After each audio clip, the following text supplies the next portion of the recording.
ꯑꯍꯥꯟꯕꯃꯛꯇꯗ channel ꯑꯁꯤꯒꯤ ꯃꯥꯏꯀꯩꯗꯒꯤ ꯃꯉꯥꯟ ꯇꯣꯡꯕ꯭ꯔꯝꯅ ꯃꯌꯥꯝꯕꯨ ꯏꯀꯣꯛꯅꯣꯅ ꯈꯨꯔꯨꯝꯖꯕꯒ ꯂꯣꯏꯅꯅ ꯃꯌꯥꯝꯕꯨ ꯇꯔꯥꯝꯅ ꯑꯣꯛꯆꯔꯤ꯫ ꯉꯁꯤꯁꯨ ꯅꯨꯡꯉꯥꯏꯔꯕ ꯍꯣꯔꯔ ꯁ꯭ꯇꯣꯔꯤ ꯑꯃ ꯄꯨꯗꯨꯅ ꯂꯥꯛꯆꯔꯤ꯫ ꯋꯥꯔꯤ ꯑꯁꯤꯕꯨ ꯈꯨꯠ ꯊꯥꯕꯤꯔꯛꯄꯅ ꯕꯁꯟꯇꯤ ꯀꯥꯡꯖꯝ꯫ ꯋꯥꯔꯤ ꯑꯁꯤꯒꯤ ꯃꯃꯤꯡꯅ ꯃꯅꯤꯡꯊꯣꯡꯗ ꯊꯤꯜꯂꯛꯂꯦ꯫ ꯋꯥꯔꯤ ꯑꯁꯤ ꯍꯧꯖꯤꯛ ꯀꯔꯤ ꯀꯝꯗꯧꯔꯛꯄ ꯍꯥꯏꯕꯗꯣ ꯃꯌꯥꯝ ꯄꯨꯟꯅ ꯑꯃꯨꯛ ꯇꯥꯃꯤꯟꯅꯔꯁꯤ꯫ ꯉꯁꯤꯗꯤ ꯃꯤꯠꯂꯥꯎꯕꯤ ꯑꯗꯣ ꯏꯃꯨꯡꯗ ꯃꯇꯣꯝꯇꯅꯤ ꯂꯩꯔꯤꯕꯗꯣ꯫ ꯉꯁꯤꯁꯦ ꯃꯈꯣꯏ ꯂꯩꯀꯥꯏꯗ ꯄꯤꯁꯛ ꯀꯧꯕꯤ ꯑꯍꯜ ꯑꯣꯏꯔꯕꯤ ꯍꯅꯨꯕꯤ ꯑꯃ ꯉꯁꯤꯗꯒꯤꯅ ꯊꯥ ꯑꯃꯔꯣꯝꯒꯤ ꯃꯃꯥꯡꯗꯒꯤ ꯅꯥꯗꯨꯅ ꯂꯩꯔꯛꯄꯅꯤ꯫ ꯑꯗꯨꯕꯨ ꯑꯕꯣꯛ ꯄꯤꯁꯛ ꯑꯗꯣ ꯉꯔꯥꯡ ꯅꯍꯥꯟꯗꯒꯤ ꯑꯅꯥꯕ ꯍꯦꯟꯖꯤꯜꯂꯛꯑꯦ ꯍꯥꯏꯗꯨꯅ ꯀꯩꯔꯣꯏ ꯂꯩꯀꯥꯏꯒꯤ ꯂꯩꯔꯤꯕ ꯃꯤꯑꯣꯏꯁꯤꯡ ꯑꯗꯣ ꯑꯕꯣꯛ ꯄꯤꯁꯛ ꯍꯣꯏꯒꯤ ꯏꯃꯨꯡꯗ ꯂꯣꯏꯅ ꯆꯪꯅꯈꯤꯔꯝꯃꯤ꯫ ꯑꯗꯨꯒ ꯉꯁꯤ ꯍꯞꯇꯥ ꯑꯃꯃꯨꯛꯀꯤ ꯃꯃꯥꯡꯗꯒꯤ ꯅꯣꯡꯁꯨ ꯑꯈꯛ ꯑꯔꯥꯎꯒ ꯂꯣꯏꯅꯅ ꯆꯨꯔꯛꯄꯅ ꯂꯝꯕꯤ ꯑꯗꯨꯁꯨ ꯂꯩꯈꯣꯝ ꯊꯣꯛꯂꯤ ꯊꯣꯛꯂꯤ ꯇꯧꯔꯤ꯫ ꯑꯗꯨꯒ ꯉꯁꯤꯃꯛꯁꯨ ꯅꯣꯡ ꯆꯨꯔꯤꯕꯅꯤ꯫ ꯑꯗꯨꯕꯨ ꯉꯁꯤ ꯅꯨꯃꯤꯗꯥꯡ ꯋꯥꯏꯔꯝ ꯂꯦꯞꯈꯤꯕꯗꯒꯤꯗꯤ ꯍꯧꯖꯤꯛ ꯐꯥꯎꯕꯒꯤ ꯑꯣꯏꯅꯗꯤ ꯅꯣꯡꯗꯣ ꯆꯨꯔꯛꯇ꯭ꯔꯤ꯫ ꯑꯗꯨꯕꯨ ꯅꯣꯡ ꯆꯨꯗ꯭ꯔꯕꯁꯨ ꯅꯣꯡꯗꯤ ꯑꯗꯨꯃꯛ ꯃꯪꯗꯨꯅ ꯂꯩꯔꯤ꯫ ꯑꯗꯨꯒ ꯃꯤꯠꯂꯥꯎꯕꯤ ꯍꯣꯏꯒꯤ ꯌꯨꯝꯗꯨꯁꯨ ꯑꯕꯣꯛ ꯄꯤꯁꯛ ꯍꯣꯏꯒꯤ ꯌꯨꯝꯒ ꯈꯔ ꯅꯛꯅꯅ ꯂꯩꯔꯨꯕꯅ ꯃꯔꯝ ꯑꯣꯏꯔꯒ ꯃꯥꯒꯤ ꯃꯃꯥ ꯃꯄꯥ ꯑꯃꯗꯤ ꯃꯤꯠꯂꯥꯎꯕꯤꯒꯤ ꯃꯆꯦ ꯑꯅꯤꯗꯨꯁꯨ ꯂꯣꯏꯅ ꯆꯠꯅꯈꯤꯗꯨꯅ ꯃꯇꯣꯝꯇ ꯉꯥꯏꯍꯧꯕ ꯅꯨꯃꯤꯠ ꯑꯃꯅꯤ꯫ ꯑꯗꯨꯒ ꯃꯤꯠꯂꯥꯎꯕꯤꯒꯤ ꯃꯆꯤꯟ ꯃꯅꯥꯎꯁꯦ ꯅꯨꯄꯤ ꯉꯥꯛꯇ ꯑꯍꯨꯝꯅꯤ꯫ ꯃꯤꯠꯂꯥꯎꯕꯤꯅ ꯑꯇꯣꯝꯕꯤꯅꯤ꯫ ꯃꯤꯠꯂꯥꯎꯕꯤꯒꯤ ꯃꯊꯛꯇ ꯂꯩꯔꯤꯕꯤ ꯃꯆꯦ ꯑꯅꯤꯗꯨꯒꯤ ꯃꯅꯨꯡꯗ ꯃꯆꯦ ꯌꯥꯏꯃ ꯄꯨꯔꯅꯤꯃꯥꯗꯤ ꯗꯦꯕ ꯀꯔꯃ ꯑꯃꯗꯤ ꯂꯨꯍꯣꯡ ꯈꯣꯡꯗꯣꯡꯕꯒꯤ ꯏꯁꯩ ꯁꯛꯄꯤꯅꯤ꯫ ꯑꯗꯨꯅ ꯄꯤꯁꯛꯅꯁꯨ ꯉꯜꯂꯤꯉꯩꯒꯤ ꯃꯇꯝꯗ ꯃꯈꯣꯏ ꯃꯆꯤꯟ ꯃꯅꯥꯎ ꯑꯍꯨꯝꯗꯣ ꯌꯥꯝ ꯂꯨꯅ ꯇꯧꯈꯤꯕꯅꯤ꯫ ꯑꯗꯨꯅ ꯄꯤꯁꯛꯅ ꯃꯤꯠꯂꯥꯎꯕꯤꯒꯤ ꯃꯆꯦ ꯌꯥꯏꯃ ꯄꯨꯔꯅꯤꯃꯥꯗꯨ ꯀꯧꯔꯛꯑꯣ ꯍꯥꯏꯗꯨꯅ ꯆꯠꯈꯤꯕꯗꯒꯤ ꯍꯧꯖꯤꯛ ꯐꯥꯎꯕ ꯍꯜꯂꯛꯇ꯭ꯔꯤꯕꯅꯤ꯫ ꯑꯁꯨꯝꯅ ꯃꯤꯠꯂꯥꯎꯕꯤ ꯉꯔꯥꯡ ꯇꯨꯔꯦꯟꯗꯒꯤ ꯃꯆꯦ ꯑꯅꯤꯒ ꯃꯥꯒ ꯂꯣꯏꯅꯅ ꯏꯁꯤꯡ ꯁꯣꯛꯄ ꯆꯠꯄꯗ ꯈꯨꯜꯂꯛꯄ ꯅꯤꯡꯊꯤꯖꯅ ꯆꯥꯝꯊꯣꯛꯂꯒ ꯊꯝꯕ ꯊꯔꯣꯏ ꯑꯗꯣ ꯊꯣꯡꯗꯣꯏꯒꯤ ꯇꯧꯔꯤ꯫ ꯃꯥꯁꯨ ꯏꯃꯨꯡ ꯑꯗꯨꯗ ꯃꯇꯣꯝꯇ ꯂꯩꯍꯧꯕꯅꯤꯅ ꯆꯥꯛꯇꯣ ꯌꯥꯝ ꯊꯨꯅ ꯂꯣꯏꯁꯤꯟꯅꯕ ꯍꯣꯠꯅꯔꯝꯃꯤ꯫ ꯃꯥꯅ ꯆꯥꯛꯇꯣ ꯊꯣꯡꯅ ꯋꯥꯈꯜ ꯑꯃꯈꯛ ꯈꯟꯕ ꯍꯧꯔꯛꯏ꯫ ꯉꯍꯥꯟꯋꯥꯏ ꯃꯄꯨ ꯃꯕꯦꯜ ꯑꯅꯤꯅ ꯍꯤꯡꯂꯤꯉꯩꯗ ꯍꯥꯏꯔꯝꯕ ꯋꯥꯗꯣ ꯃꯤꯀꯨꯞ ꯑꯗꯨꯗ ꯅꯤꯡꯁꯤꯡꯂꯛꯏ꯫ ꯏꯁꯨꯁꯥ, ꯃꯤ ꯁꯤꯔꯝꯗꯥꯏꯁꯦ ꯃꯤ ꯁꯤꯒꯗꯧꯔꯤꯕ ꯂꯩꯀꯥꯏ ꯑꯗꯣ ꯈꯔꯗ ꯑꯣꯏꯔꯕꯁꯨ ꯁꯣꯏꯗꯅ ꯇꯝꯅꯒꯅꯤ꯫ ꯑꯗꯨꯅ ꯃꯤ ꯁꯤꯗꯧꯔꯦ ꯍꯥꯏꯕ ꯈꯪꯂꯕꯗꯤ ꯅꯨꯃꯤꯗꯥꯡꯒꯤ ꯃꯇꯝꯗ ꯊꯦꯡꯅ ꯃꯝꯅ ꯆꯠꯀꯅꯨꯀꯣ꯫ ꯃꯔꯝꯗꯤ ꯁꯤꯒꯗꯧꯔꯤꯕ ꯃꯤ ꯑꯗꯨꯒꯤ ꯊꯋꯥꯏ ꯂꯧꯕ ꯂꯥꯛꯂꯤꯕ ꯂꯥꯏ ꯑꯗꯨꯅ ꯁꯈꯤꯅꯥ ꯈꯖꯤꯛꯇꯪ ꯑꯣꯏꯔꯕꯁꯨ ꯄꯤꯔꯝꯒꯗꯧꯔꯤꯕꯅꯤ꯫ ꯑꯁꯤ ꯍꯥꯏꯅ ꯍꯥꯏꯔꯝꯈꯤꯕꯗꯣ ꯅꯤꯡꯁꯤꯡꯂꯛꯏ꯫ ꯃꯤꯀꯨꯞ ꯑꯁꯤꯗ ꯃꯤꯠꯂꯥꯎꯕꯤ ꯃꯁꯥꯗ ꯈꯔ ꯀꯤꯕꯗꯤ ꯐꯥꯎꯔꯝꯃꯤ꯫ ꯑꯗꯨꯒ ꯉꯁꯤ 4-5ꯅꯤꯃꯨꯛ ꯁꯨꯔꯕꯅꯤ ꯑꯕꯣꯛ ꯄꯤꯁꯛꯀꯤ ꯑꯅꯥꯕ ꯑꯁꯤ ꯑꯃꯨꯛ ꯈꯪꯍꯦꯟ ꯍꯦꯟꯖꯤꯜꯂꯛꯇꯨꯅ ꯃꯌꯥꯝ ꯆꯪꯗꯅ ꯂꯥꯛꯅꯔꯤꯕ ꯑꯁꯤ꯫ ꯑꯗꯨꯅ ꯑꯕꯣꯛ ꯄꯤꯁꯛꯀꯤ ꯀꯨ ꯐꯥꯎꯕ ꯆꯟꯕ ꯂꯣꯏꯔꯕꯅꯤ꯫ ꯃꯔꯝꯗꯤ ꯑꯕꯣꯛ ꯄꯤꯁꯛ ꯑꯁꯦ ꯁꯤꯔꯦ ꯍꯥꯏꯅ ꯃꯌꯥꯝ ꯆꯪꯗꯨꯅ ꯈꯪꯍꯦꯟꯐꯝꯗ ꯊꯥꯡꯗꯣꯛꯇꯨꯅ ꯊꯝꯂꯨꯔꯕꯅꯤ꯫ ꯑꯗꯨꯕꯨ ꯃꯥꯒꯤ ꯆꯦꯡ ꯂꯩꯕ ꯍꯥꯏꯗꯨꯅꯤ ꯑꯃꯨꯛ ꯁꯣꯔ ꯍꯣꯟꯕ ꯍꯧꯔꯛꯇꯨꯅ ꯃꯌꯥꯝ ꯆꯪꯗꯨꯅ ꯏꯃꯨꯡꯗ ꯑꯃꯨꯛ ꯊꯥꯡꯖꯤꯜꯂꯝꯃꯤ꯫ ꯃꯗꯨꯒꯤ ꯃꯇꯨꯡ ꯃꯆꯥ ꯃꯃꯧꯁꯤꯡꯅ ꯁꯦꯕꯥ ꯇꯧꯗꯨꯅ ꯂꯥꯛꯂꯤꯕꯅꯤ꯫ ꯑꯗꯨꯕꯨ ꯃꯆꯥ ꯃꯃꯧꯁꯤꯡ ꯑꯗꯨꯅ ꯐꯅ ꯁꯦꯕꯥ ꯇꯧꯗꯨꯅ ꯂꯥꯌꯦꯡꯂꯕꯁꯨ ꯑꯕꯣꯛ ꯄꯤꯁꯛꯀꯤ ꯃꯁꯥꯗꯤ ꯀꯌా ꯊꯣꯏꯅ ꯐꯒꯠꯂꯝꯕ ꯍꯥꯏꯕꯗꯨꯗꯤ ꯑꯣꯏꯔꯝꯗꯦ꯫ ꯑꯗꯨꯅ ꯉꯍꯥꯟ ꯃꯥꯒꯤ ꯄꯣꯠꯂꯣꯏꯕ ꯃꯇꯝꯗ ꯁꯤꯖꯤꯟꯅꯒꯅꯤ ꯍꯥꯏꯗꯨꯅ ꯂꯥꯡꯁꯤꯟꯈꯤꯕ ꯄꯣꯠꯂꯝꯁꯤꯡ ꯑꯗꯣ ꯃꯆꯤ ꯑꯃꯗ ꯄꯨꯂꯞ ꯊꯝꯈꯤꯕꯅꯤ꯫ ꯃꯔꯝꯗꯤ ꯑꯕꯣꯛ ꯄꯤꯁꯛ ꯀꯩꯁꯨ ꯌꯥꯝ ꯀꯨꯏꯅ ꯂꯩꯒꯗꯕ ꯃꯥꯟꯗꯦ ꯍꯥꯏꯗꯨꯅ ꯄꯣꯠꯂꯝꯁꯤꯡ ꯑꯗꯨ ꯃꯩ ꯊꯥꯗꯣꯛꯄ ꯅꯠꯇ꯭ꯔꯒ ꯂꯪꯊꯣꯛꯄ ꯇꯧꯈꯤꯗꯕꯅꯤ꯫ ꯑꯗꯨꯅ ꯃꯔꯝ ꯑꯣꯏꯔꯒ ꯃꯗꯨꯒꯤ ꯃꯇꯨꯡ ꯅꯣꯡ ꯅꯤꯅꯤ ꯂꯩꯔꯒ ꯂꯩꯀꯥꯏꯒꯤ ꯃꯤꯅ ꯑꯁꯨꯝꯅꯁꯨ ꯍꯥꯏꯅꯔꯛꯏ꯫ ꯑꯕꯣꯛ ꯄꯤꯁꯛ ꯁꯤꯕꯗ ꯁꯤꯖꯤꯟꯅꯒꯗꯧꯕ ꯍꯨꯃꯥꯏꯗꯣ ꯑꯍꯤꯡꯗ ꯃꯇꯣꯝꯇ ꯍꯨꯝꯗꯨꯅ ꯂꯩꯔꯝꯃꯦ꯫ ꯑꯁꯤ ꯍꯥꯏꯅ ꯑꯗꯨꯕꯨ ꯃꯤꯠꯂꯥꯎꯕꯤꯗꯤ ꯇꯥꯔꯕꯁꯨ ꯀꯔꯤ ꯑꯃꯠꯇ ꯊꯥꯖꯕ ꯉꯝꯂꯝꯗꯦ꯫ ꯑꯣꯏꯁꯨ ꯑꯣꯏꯊꯣꯛꯂꯔꯣꯏꯗꯕꯗꯨꯗ ꯍꯥꯏꯅ ꯈꯜꯂꯝꯃꯤ꯫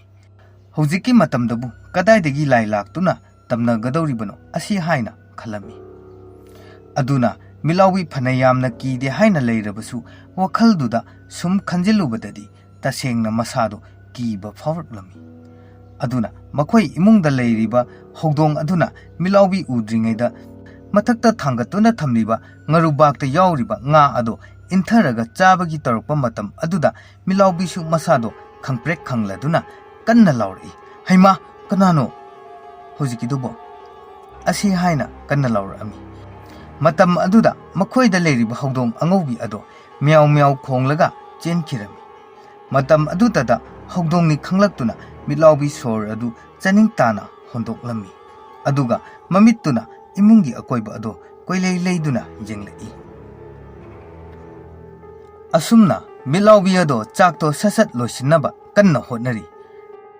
ꯃꯗꯨꯒꯤ ꯇꯥꯟꯖꯥ ꯑꯗꯨꯗ ꯃꯤꯠꯂꯥꯎꯕꯤꯒꯤ ꯃꯆꯦ ꯊꯣꯏꯕꯤ ꯑꯗꯣ ꯍꯣꯕꯦ ꯍꯣꯕꯦ ꯑꯃꯨꯛ ꯆꯪꯂꯛꯏ꯫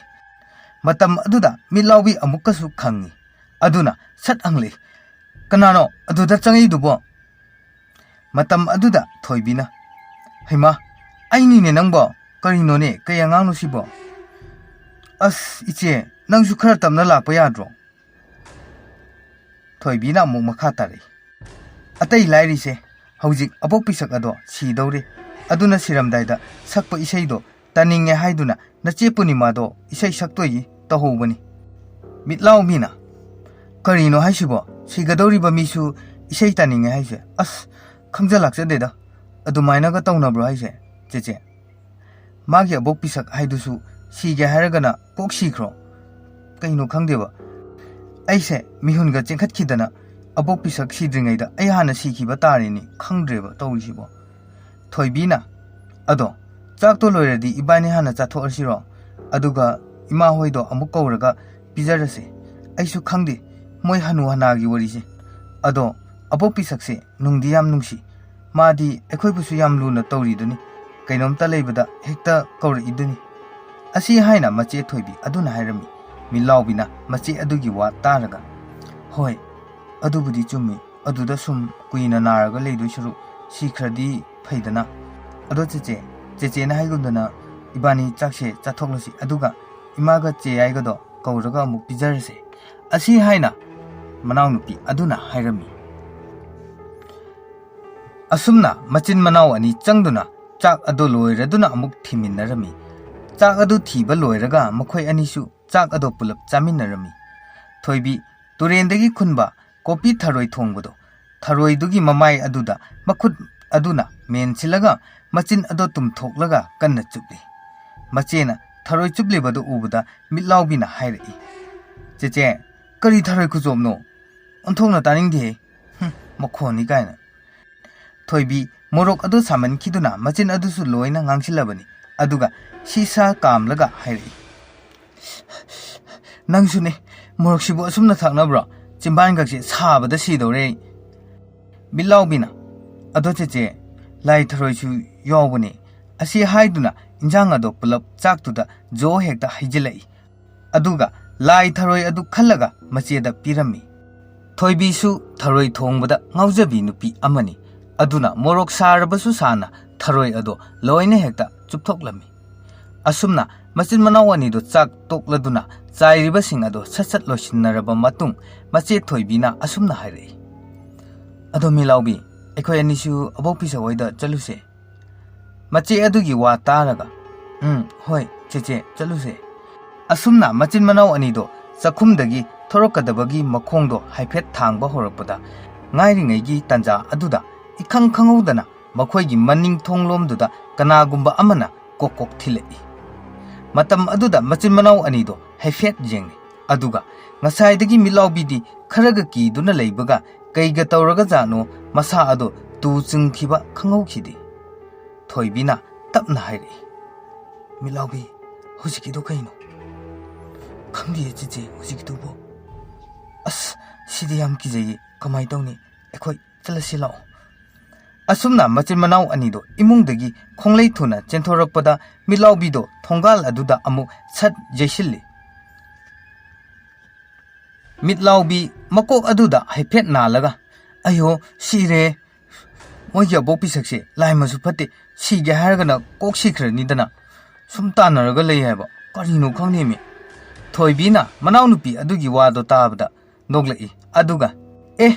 ꯇꯝꯅꯔꯤꯁꯦ ꯑꯕꯣꯛꯄꯤꯁꯛꯅꯔꯣ? ꯃꯥꯅ ꯃꯃꯥꯏ ꯊꯛꯀꯩ ꯊꯛꯂꯒ ꯑꯕꯣꯛꯄꯤꯁꯛꯇꯒ ꯇꯥꯏꯅꯩꯌꯦꯕ, ꯀꯔꯤ ꯅꯨꯄꯤꯅꯣ ꯈꯪꯗꯦꯃꯦ ꯁꯤꯕꯣ꯫ ꯃꯤꯠꯂꯥꯎꯕꯤ ꯊꯣꯡ ꯑꯗꯨ ꯍꯥꯏꯐꯦꯠ ꯉꯥꯁꯤꯜꯂꯤ꯫ ꯑꯗꯨꯒ,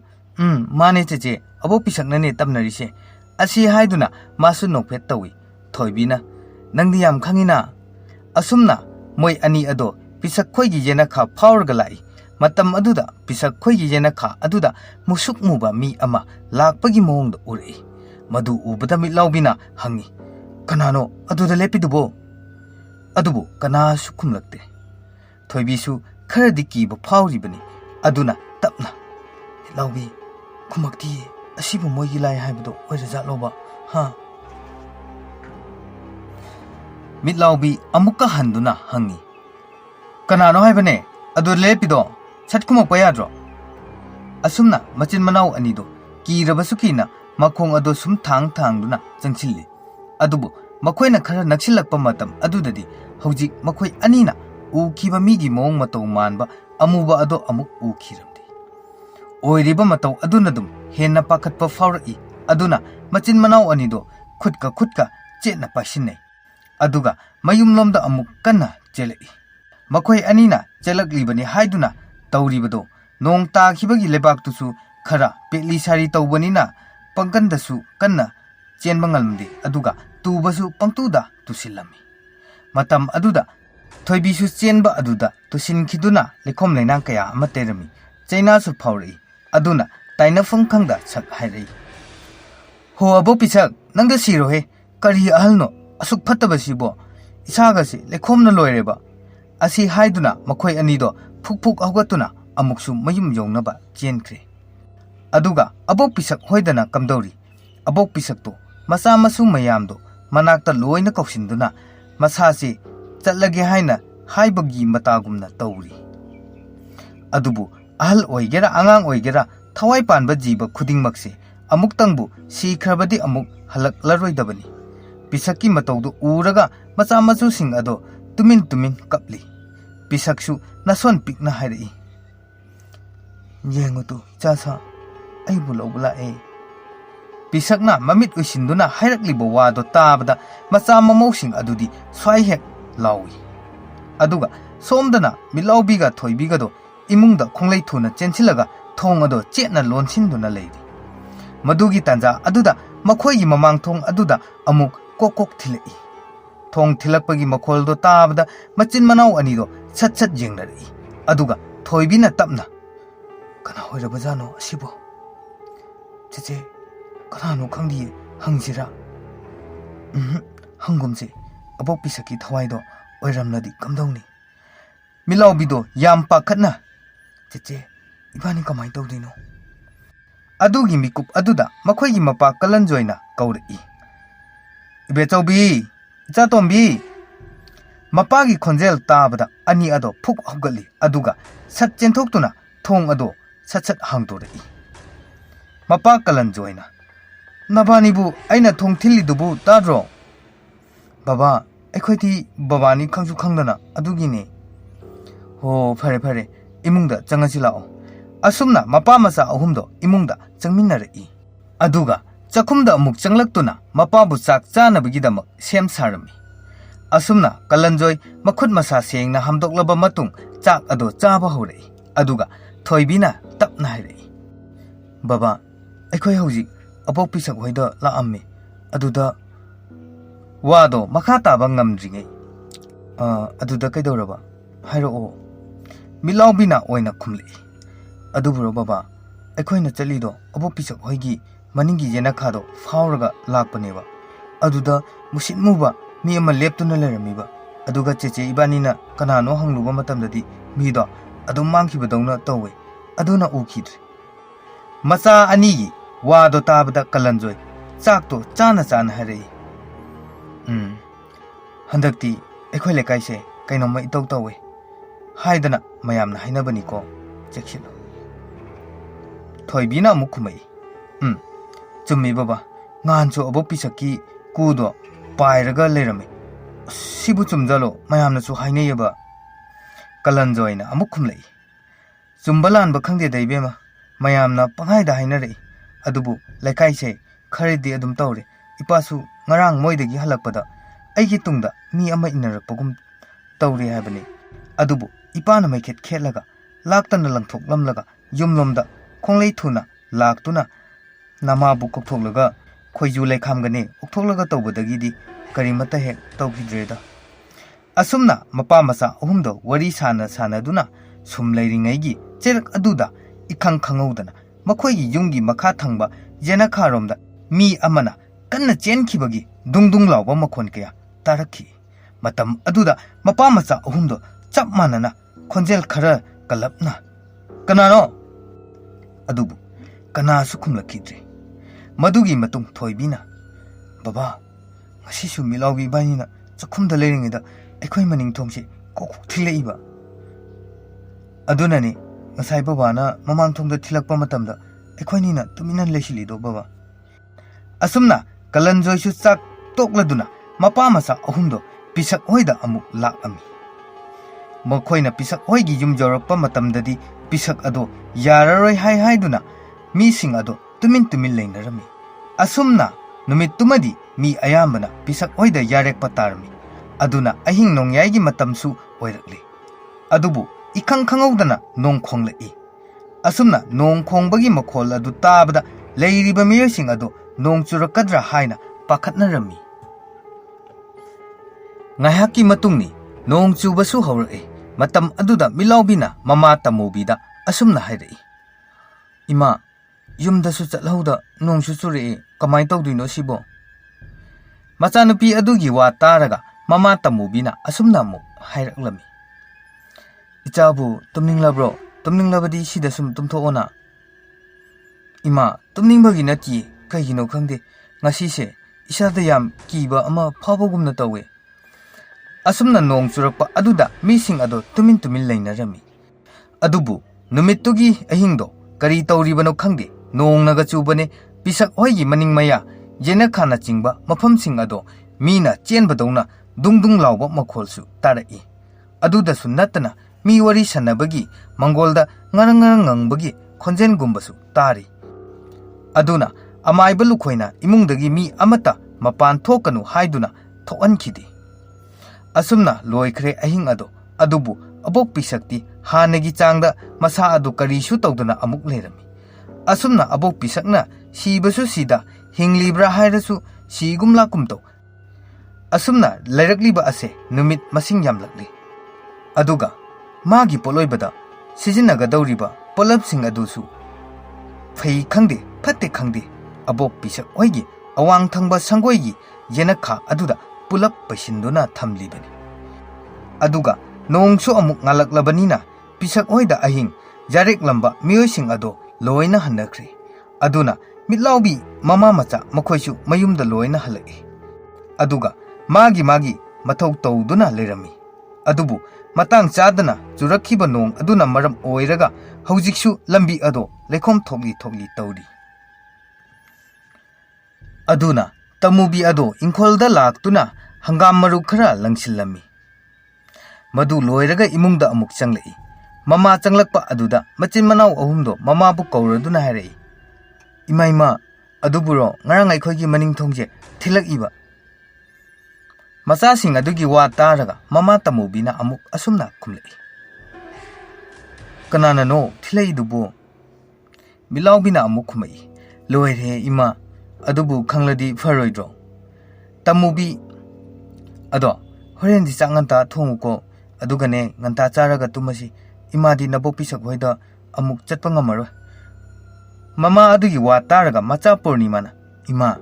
adudi nungaigadro abukna ibema nungaigera nungairoigera chatabana fare imadi ahing tumdabagi isase yam sokthare aduna nabopisaksu pangna sigadaba mande moidi thainagi ahalnina khoidawa sanabasu hai haibani adugane nabopisakse ngahalwai laigasu yam sanai haibani aduna nabopisakto adumaina khoidawa sanaduna leirabra khangdeda siyosu yande mama adugi wa taraga machanupi thoibina adoima mi siramdaise sigadawriba midugi mathawai mamido mapan tholaga koipai hai chumbra imasibo aidi khanggi macha adugi wa adu taraga mama tamubina amu asumna khumlai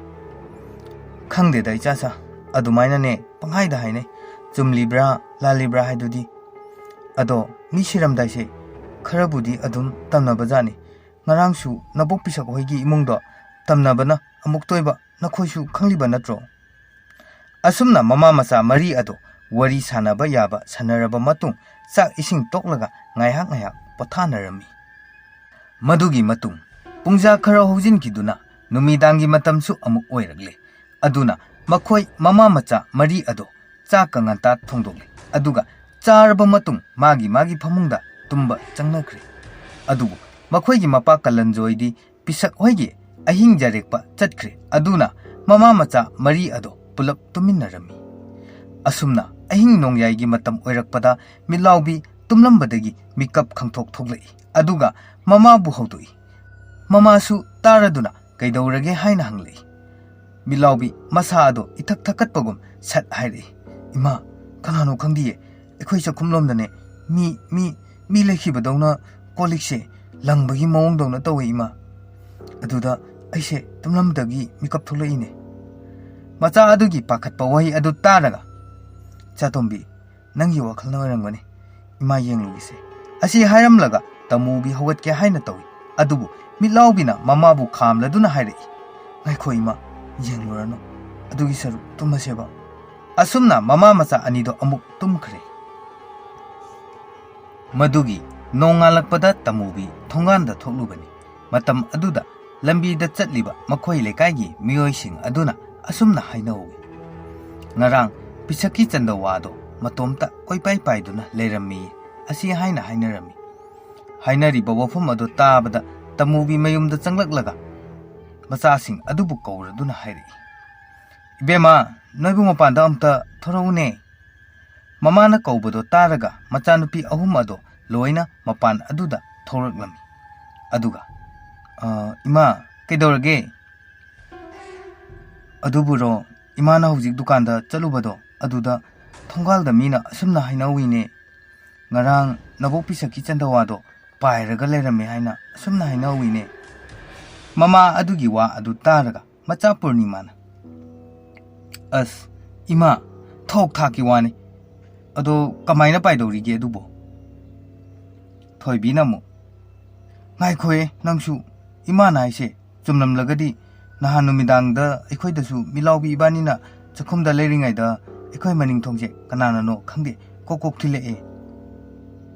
Purnimana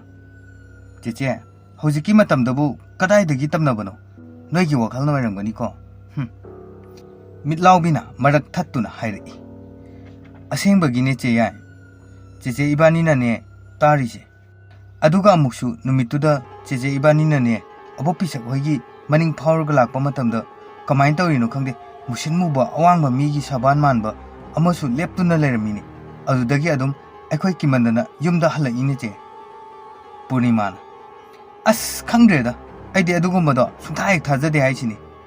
Asi haina mache Purnima aduna hairami. Machanupi ahumgi wado taraga tamubina tapna hairei. Ngaikose mahausa noigi napu hoina hinglingaida asumna hairambasu leiko. Mi sigadore haiba khanglagadi lekaido kharado oirabasu tamnagani haina. Aduga kariguma mi sigani nagani khangdringe khanghaudana lekai haibadi oiningba lekai ama hekta oisanu mado tamnei hai. Wafam ase imadi khara makai adum thajai. Aduna ichayaima nang tingkhet laikhatkanu. Ima aise tingkhet laikhatpagi nati hojiki matamdadi adugumbado nachana thajaba watpagi haibaneme. Asumna numitugi numidangdo mama macha mari adu chak toklaba matung tummage haina torokpa tanja aduda ikhang khanghaudana makhoigi maning thong ado ngasidi chanana hekta kokok launa thilaklammi. Matam aduda mama macha makhoi marido loina taraduna amana amada sat yingli. Aduga milaubina tapna hairei. Jeyai asibu kanano. Mache Purnimana manau nupigi wahi adu taraga lekaigi ngausnaba ngangoyangani. Thoibina mo nateko asuk thenglakansida kadaidagi lekaigi angang ngausnabano. Macha ahungi wa adu taraga mama tamubido macha sing adubu tumil leyu haiduna masu yauna tumina leire. Aduga thong thilak ibado kananabu oiribano haina ngaihak wakhal tawi. Madugi tanja aduda Purnimana tapna hairei. Ima asidi lai oiramdo mandiye mi oiramgani ekhoise nupa yaude khangma mina sanarakpani ai tau yengu asi hairam laga Purnima adu phuk haugatuna maning thonglomda chatkre matam aduda mama ibema tamubi amadi mache thoibiga manau nupi milaubiga makhoi ahum changduna Purnima bu ngaikho haina khami adubu Purnima di aki tujung leitana adum chatkre matam aduda tamubi hoisu Purnima gi matung ilaktuna maning thonglomda lai adubu khangodi makhoina maning thongdo yorakpaga machanupi Purnima na maning thongi mapalomdagi kanna laurakpado taraduna tamubi thoibi amadi milaubi makhoi ahumsu khonglei thuna chenthorei adubu makhoina maning thongi mapalomda hek chenthorakpa matamdadi Purnima ado angaubi dauna masa ado thak thak niktuna laimaida phamduna lerami madu ubada tamubi mama macha ahumdo chensinduna Purnima bu konchili aduga tamubi na yam pakhatna hairi ibema ichabu kedorage se gyan tause ibema tabro Bilau bisu thoi bisu Purnima gi manakta phamlaga cheyai haiduna kanna kaujari Purnima mama da chejet konchilaga ima abok pisakto hojik sida lepaga leramniba Purnima gi wado tabada tamubi karino ne nang nangali dubo nabok pisakti naraga leridudi mama gi wado taraga thoibina ima yaimase imungda pusilase kanaroi lao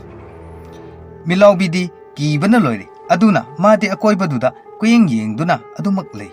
mana matung thanglaga mama hoina mache Purnima bu konduna imungda changlei madugi matung tarakpada Purnima adu potha jarasanu haiduna mamana potha lammi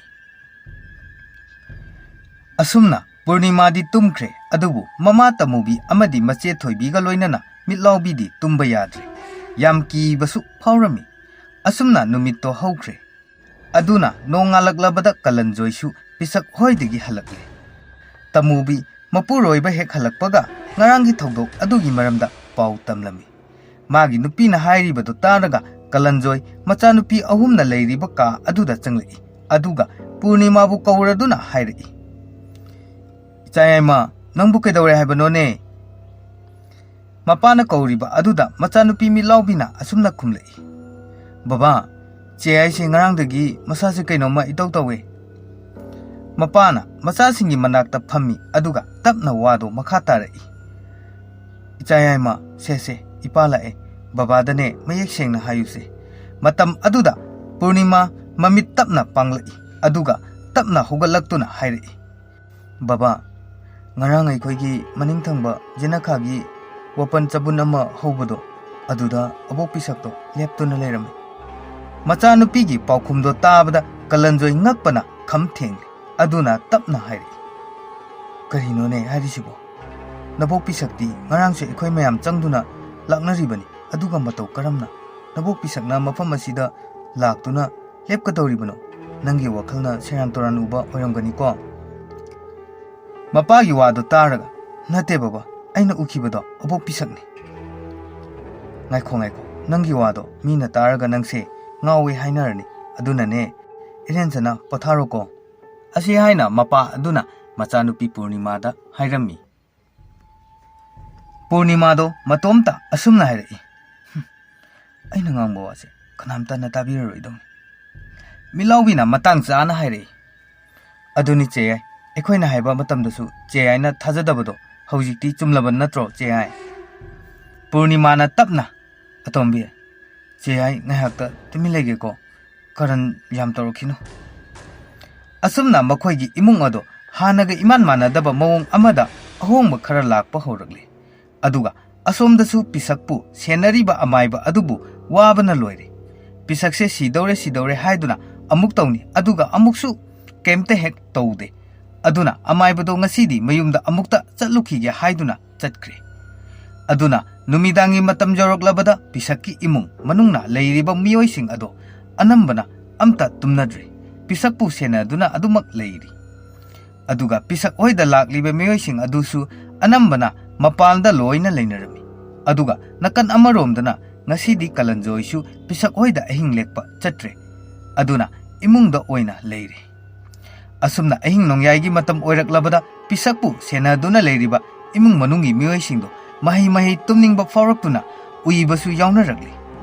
Madugi matung mikup khara leiraga pisaki masa momosing amadi magi manakta leiriba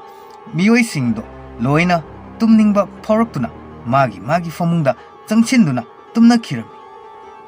Adugi sumathakta pisaki anabase kuisu kuirabanina kharasu thawasa naraktre. Asumna imung duda leiriba miyoi singdo loina tumna khrabada pisak ado mamit sat panglai aduga famungda longna hiplaga mamit ado krok krok otuna yenglai. Madugi matung pisak makuto tapna thangatlaga machin balda thamlaga wahi khara sonduna makut ado tapna amuk thammi. Aduga asomdana hairiba pumpham asimaktada kalanjoi hoigi yumgi jena kharomda mina chatpagi sahumgumba ama phanglakpagum kalanjoi gi masada faurki. Aduna magi nupibu tapna masa nomduna hudure. Matam aduda tamubisu taraduna mamit ado tapna panglai. Magi nupina mamit singlakpaga kalanjoina asumna hairei. Mama, nang pakakanuko ay wama haike. Tamubisu angang makti natabanina mapuroibagi ingit irang singdo masu loina khanglami. Aduna tapna hairei. Mama,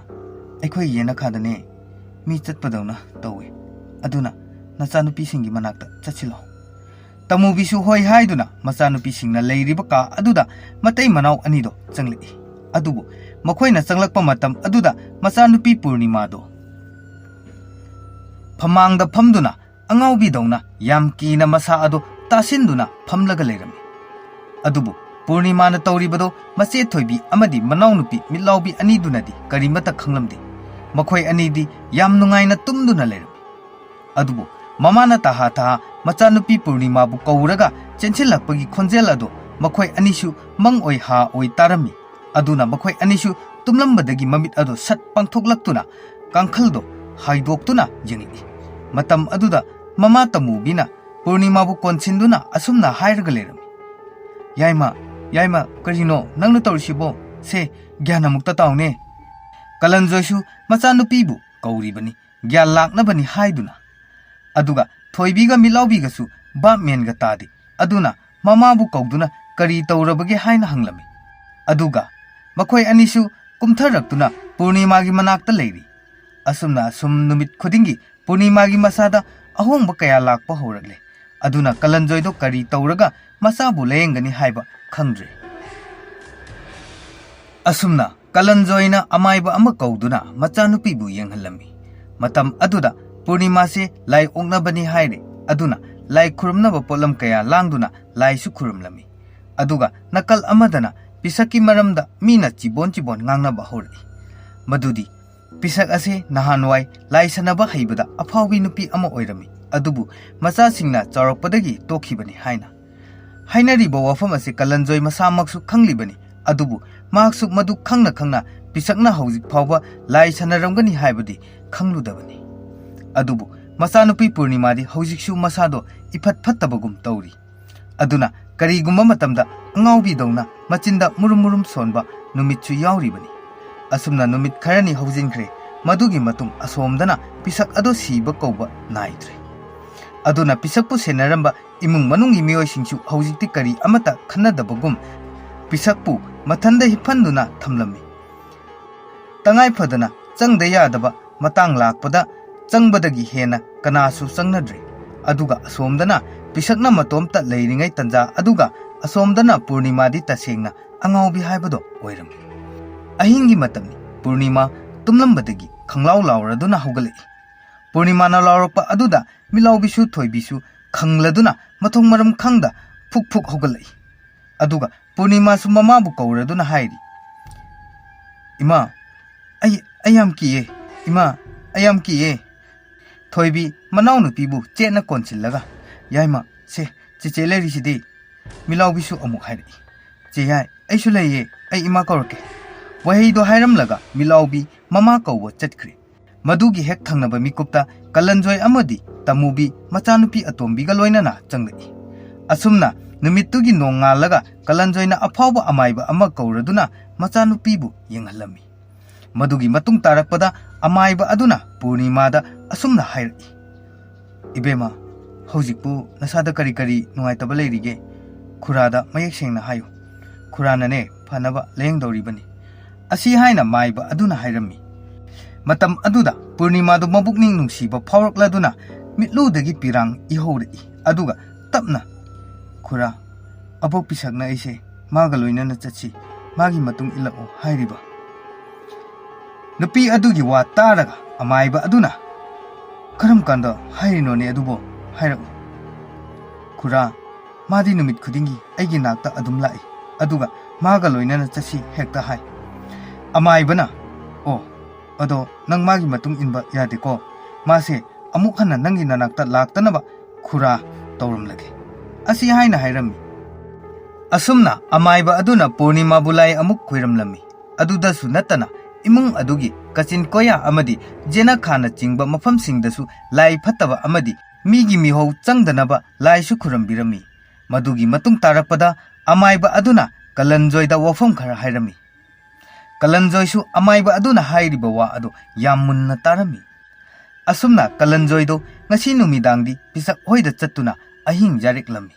अदुगा ngasi di pisak pu senariba amaiba adusu laktuna hanagumna amuk makhoi khara pisak hoida ahing jarik lami matam aduda amaiba adugi mafamda kalanjoina ngasai machanupi purnima bu leheng balakpa amaiba aduna hairamba wafam khara hairami